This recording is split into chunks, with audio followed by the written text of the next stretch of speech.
Hello story lovers, please నా ఛానల్ని subscribe చేసుకోండి. మీరు సబ్స్క్రైబ్ చేసుకోవడం వల్ల మీకు ఇలాంటి కథలను ఎన్నెన్నో అందించగలను. ఐరిన్ మేధా, వయసు 32, మలబార్ హిల్స్లో ఔరం గ్రూప్ ఆఫ్ ఇండస్ట్రీస్ CEO. అందమైనది, తెలివైనది, కఠిన నిర్ణయాలకు కూడా వెనకాడని వ్యాపారవేత్త. చిన్నపాటి నష్టాలను భరిస్తూ ప్రేమను సైతం దూరం పెట్టిన జీవితం ఆమెది. Shaurya Roy, IT multinational Tectonics Mumbai head. చురుకైన, సున్నితమైన వ్యక్తిత్వం తనది. ఒకప్పుడు ఐరిన్ ప్రేమికుడు, ఇప్పుడు ఆమెకి business rival. Mister Medha, Irene తండ్రి, వ్యాపార సామ్రాజ్యాన్ని స్థాపించిన పెద్ద మేధావి. కానీ తన కుమార్తె ప్రేమ విషయంలో ఒక నియంత. ఐరిన్, శౌర్య ఒకప్పుడు కాలేజీ ప్రేమికులు. అమెరికాలోని కాలిఫోర్నియాలో MBA సమయంలో కలుసుకున్నారు. బిజినెస్ టార్గెట్లు వాళ్ళ ప్రేమని దూరం చేశాయి. ఇప్పుడు ముంబైలో బిజినెస్ కాంట్రాక్ట్ కోసం 6 సంవత్సరాల తర్వాత ఒకరికొకరు ఎదురుపడ్డారు. శౌర్య తన స్టార్టప్ ఫండింగ్ కోసం ముంబైలో ఒక కార్యక్రమంలో పాల్గొంటాడు. అక్కడ ఐరిన్ అకస్మాత్తుగా ప్రత్యక్షమవుతుంది. విదేశీ హోటల్ కంపెనీలు, ఇండియన్ టాప్స్ ప్రతినిధులంతా ఆ సమ్మిట్కి వచ్చారు. ఐరిన్ స్టేజ్ మీద నిలబడి, నేను ఈ స్టార్టప్ కోసం 10 కోట్ల రూపాయల ఇన్వెస్ట్మెంట్ను ప్రకటిస్తున్నాను. ఆమె మాట్లాడుతున్నంతసేపు ఆడిటోరియం అంతా నిశ్శబ్దంతో మునిగిపోయి ఉంది. తర్వాత స్టేజ్ దిగి శౌర్య వైపు వస్తూ ఉంది. శౌర్య తన వైపు చూసి ఒక చిన్న నవ్వు నవ్వి, నువ్వింకా అదే కాన్ఫిడెంట్ వాక్తో వస్తున్నావు ఐరిన్ అని అంటాడు. ఐరిన్ ఏమీ మాట్లాడకుండా కూర్చుంటుంది. అవార్డ్ సెరమనీ తర్వాత అందరూ డ్రింక్స్ తీసుకుంటూ ఉంటారు. కానీ వారిద్దరూ ఏమీ తీసుకోకుండా తమ గతాన్ని గుర్తు చేసుకొని మౌనంగా ఉంటారు. వారిద్దరూ బయటకి నడుస్తూ, ఎన్నేళ్లైంది శౌర్య నిన్ను చూసి అంటూ అక్కడే ఉన్న ఒక బెంచ్ మీద కూర్చుంటుంది ఐరిన్. నీ చేతికున్న గడియారాన్ని అడుగు, అదే చెప్తుంది అని అంటాడు శౌర్య. నువ్వేం మారలేదు శౌర్య, అప్పుడు ఎలా మాట్లాడేవాడివో ఇప్పుడు అలాగే మాట్లాడుతున్నావు. అదే సమయంలో ఓ చిన్నపాటి వర్షం మొదలవుతుంది. గార్డ్ గొడుగు అక్కడ పెట్టి వెళ్ళిపోతాడు. శౌర్య తన కోటును తీసి ఐరిన్కి ఇస్తాడు. ఐరిన్ కంటతడి పెట్టుకుంటుంది. అప్పుడు శౌర్య, ఒకవేళ నేను నిన్ను మించిన వాడిని అయి ఉన్నా, లేక నువ్వు డబ్బు కోరుకునే వ్యక్తివి కాకపోయినా మనకు ఎప్పుడో పెళ్లి జరిగిపోయి ఉండేది అని అంటాడు. అప్పుడు ఐరిన్, నువ్వు డబ్బు లేనివాడివని కాదు, కానీ నేను పరిస్థితులకు భయపడాల్సి వచ్చింది. నిన్ను ప్రేమించడం తెలిసింది, కానీ నీతో ఉండటం ఎలా అనేది తెలుసుకోలేకపోయాను. ఇంకా ఆలస్యమైంది, వెళదామా అని అంటాడు శౌర్య. ఐరిన్ నిశ్శబ్దంగా చూస్తూ, ప్రేమ ఆలస్యం కాదు శౌర్య, గర్వం తగ్గితే ప్రేమ మళ్ళీ మొదలవుతుంది. గుడ్ బై అని చెప్పి కారులో ఎక్కి కూర్చొని తన గతాన్ని గుర్తు చేసుకుంటుంది ఐరిన్. ఫ్లాష్ బ్యాక్ కాలేజీ రోజులు. సరిగ్గా 6 ఏళ్ల క్రితం America top business school Stanford college హాల్లో సెకండ్ రో బెంచ్లో కూర్చున్న ఐరిన్ మేధా నీలి బ్లాజర్లో ఒక దీపంలా మెరిసిపోతుంది. ముంబైకి చెందిన ఐరిన్ మేధా ఇండస్ట్రీస్ వారసురాలు. గంభీరంగా ఉండే ఆమె రూపం వెనుక ఒక చిన్న బాధ కలచివేస్తూ ఉంటుంది. తల్లి చిన్నతనంలోనే చనిపోవడం ఆమె జీవితాన్నే మారుస్తుంది. అప్పటి నుండి అన్నీ తానే అయ్యి చూసుకుంటాడు ఆమె తండ్రి రాజీవ్ మేధా గారు. ఈ బాధను మర్చిపోవడానికి ఆమె జీవితంలో వ్యాపారమే ధ్యేయంగా భావించాలి అని అనుకుంటుంది. ఆమెకు పూర్తి విరుద్ధంగా శౌర్య రాయ్, స్కాలర్షిప్ మీద హైదరాబాద్ నుండి అమెరికా వచ్చిన మధ్యతరగతి బ్రిలియంట్ మైండ్, స్టార్టప్ ఫ్యాషన్ గల వ్యక్తి. అతని నిజాయితీ, నమ్మకం, కలలపై నిబద్ధత అతన్ని ప్రత్యేకంగా నిలుస్తాయి. అతనికి కలలుండేవి, వాటిని అమలు చేయాలనే తపన కూడా ఉండేది. ఎన్నో ఆశలతో అమెరికాలో అడుగు పెడతాడు.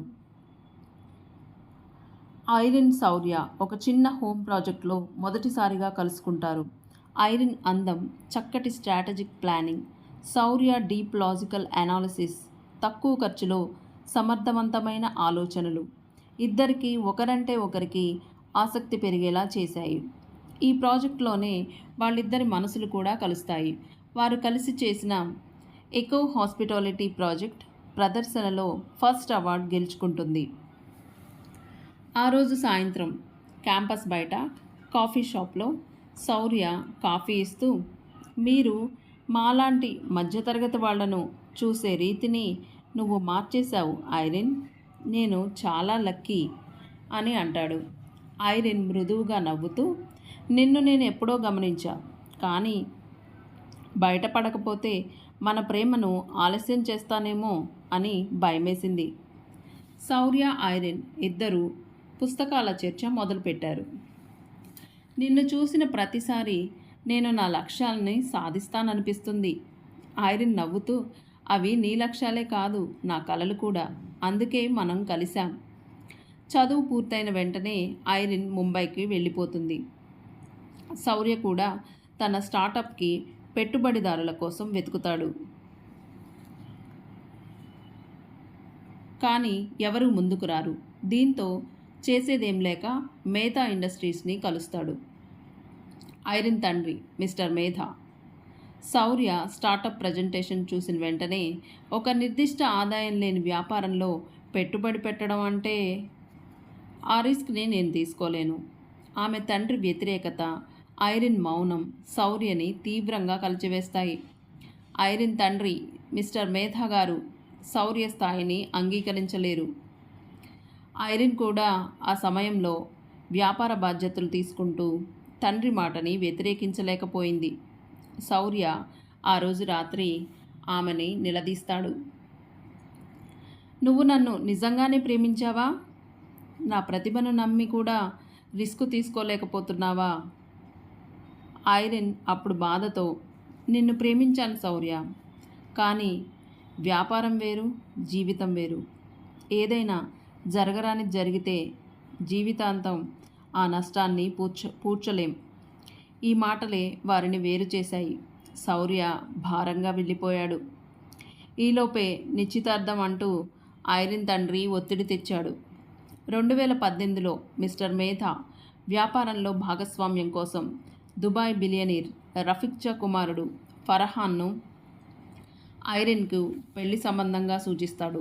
ఫర్హాన్ డబ్బు, ఆకర్షణ, మంచి ఫేమ్ ఉన్న వ్యక్తి. కానీ ఐరిన్ మాత్రం ఒప్పుకోలేదు. అప్పుడు తండ్రి, నువ్వు జీవితంలో స్థిరపడాలి, ఎదగాలి అనుకుంటే నీ ప్రేమను వదిలిపెట్టు అని చెప్పి వెళ్ళిపోతాడు. ఐరిన్ కూడా తండ్రి మనసును బాధ పెట్టడం ఇష్టం లేక ఓకే చెప్పింది.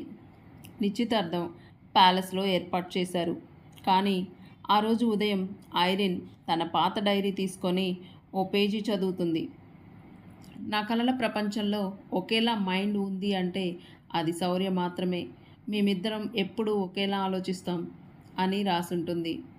అందులో బాగా ఆలోచించి తర్వాత 2 గంటల్లో ఐరిన్ తన తండ్రి దగ్గరికి వెళ్ళి చెప్తుంది, నేను ఈ వివాహ బంధంలో జీవించలేను. తండ్రిగా మీరు నన్ను అర్థం చేసుకోండి. నేను శౌర్యని ప్రేమించాను, ఎప్పటికీ ప్రేమిస్తూనే ఉంటాను అని చెప్పి నిశ్చితార్థాన్ని రద్దు చేస్తూ మీడియాకు స్పష్టమైన ప్రకటన ఇస్తుంది. మేధా గ్రూప్ స్టాక్స్ కొన్ని గంటల పాటు పడిపోయినా కూడా ఆమె నిర్ణయంలో ఎలాంటి మార్పు ఉండదు. తన జీవితం తనదే అని ఆమె మొదటిసారిగా ధైర్యంగా తన తండ్రి ముందు గట్టిగా చెప్తుంది. పత్రికలు నిశ్చితార్థపు వార్తలు, రద్దు వార్తలు ప్రచురిస్తాయి. ఐరిన్ నిశ్చితార్థాన్ని రద్దు చేసిన తర్వాత కొన్ని వారాలు మిస్టర్ మేధా కోపంతో ఉన్నారు. ఇక శౌర్యరాయ్కి ఐరిన్ తిరస్కరణ మరింత బూస్ట్లాగా పనిచేసి ఇంకా కసితో పనిచేయడం మొదలు పెడతాడు. అతనిలో నుంచి పుట్టిన ప్రతి వేదనను ఒక సాఫ్ట్వేర్ ఇన్నోవేషన్ అంటే తన ప్రాజెక్టుల ద్వారా బయటికి వెదజల్లుతాడు. అతని స్టార్టప్ మొదట 2 మొదలై తర్వాత 2000 మందితో మారినప్పుడు కూడా ప్రతి ఆఫీస్ లాంచ్ రోజు ఐరిన్ని గుర్తు చేసుకుంటూ ఉంటాడు. ఒకసారి ఒక జర్మన్ కంపెనీ CEO ముంబైకి వచ్చి శౌర్య బిజినెస్ ప్రజెంటేషన్లో పాల్గొని అతని వ్యక్తిత్వం నచ్చి చాలా క్లోజ్గా మూవ్ అవుతుంది. కానీ ప్రేమ పట్ల ఉన్న అస్పష్టతతో అతను ఏ ఇతర అమ్మాయికి కూడా దగ్గర కాలేడు. కార్ బ్రేక్ పడగానే ఒక్కసారిగా ఉలిక్కిపడి లేచింది ఐరిన్. శౌర్య తమ గతాల్లో నుంచి బయటకు వస్తారు. చకచక వారి వారి ఆఫీసుల్లోకి వెళ్ళిపోతారు. ఆమె మలబార్ హిల్స్లోని 14వ అంతస్తు బంగారు గ్లాసు ఆఫీసులో నుంచి బయటికి చూస్తూ ఆమె తన వ్యక్తిగత జీవితం గురించి కాకుండా వేల మంది ఉద్యోగుల భవిష్యత్తుని ప్లాన్ చేయాలని నిర్ణయించుకుంటుంది. నిద్రకు ముందు చీకటి గదిలో ల్యాప్టాప్ ముందు కూర్చుంటూ స్టాన్ఫర్డ్ రోజుల్లో తీయగా గడిపిన ఫోటోలపై తన కళ్ళు ఆగాయి. కానీ ప్రేమ అంటే ఒకరి వైపు నుంచి ఎదురు చూసేది కాదు, ఇద్దరి మధ్యన ఉండే నమ్మకం అని అనుకుంటూ ల్యాప్టాప్ మూసివేస్తుంది. తన తండ్రి చూసిన వ్యాపార సంబంధిత సంబంధాలు, పెళ్లి సంబంధాలు అన్నింటినీ బిజీగా ఉండి తప్పించుకుంటుంది. తన కూతురు పెళ్ళి, భర్త, పిల్లలు ఏదీ లేకుండా ఒంటరిగా ఉండటం మిస్టర్ మేధాను కృంగదీస్తుంది. వారిద్దరూ కలిసి మొదలుపెట్టిన స్టార్టప్కు భారీ ఇన్వెస్ట్మెంట్ వచ్చింది. ఐరిన్ దాని బోర్డులో చేరింది. శౌర్య, ఐరిన్ కలిసి వ్యక్తిగతంగా వ్యాపారపరంగా ఎదుగుతున్నారు. ఈ స్టార్టప్ వల్ల వారిద్దరూ రోజు కలుసుకోవటాలు, మాట్లాడుకోవటాలు మామూలైపోయాయి. ఇద్దరూ వ్యాపారాల్లో ఎదగడంతో పెళ్లి చేసుకోవాలనే నిర్ణయానికి వస్తారు. వారి ప్రేమ ఒక సాధారణమైన ప్రేమ కాదు, ఒక ప్రభావవంతమైన ప్రయాణం అయ్యింది. అయితే ఒకసారి వ్యాపార క్లబ్ సమావేశంలో మిస్టర్ మేధా చేతుల మీదుగా శౌర్యకు యంగ్ డిస్ట్రప్టర్ అవార్డును అందుకునే అవకాశం వచ్చింది. శౌర్య తన ప్రసంగంలో, చాలామంది నన్ను నమ్మలేదు, కానీ ఒకరు నన్ను నమ్మి ప్రేమించారు. ఆమెనే నేను నా జీవిత భాగస్వామిగా ఎంచుకున్నాను. తొలుత కోపంతో రగిలిన రాజీవ్ మేధా మీడియా, మార్కెట్ ఒత్తిడి వల్ల కలిసిపోయి కాసేపు నిశ్చలమయ్యాడు.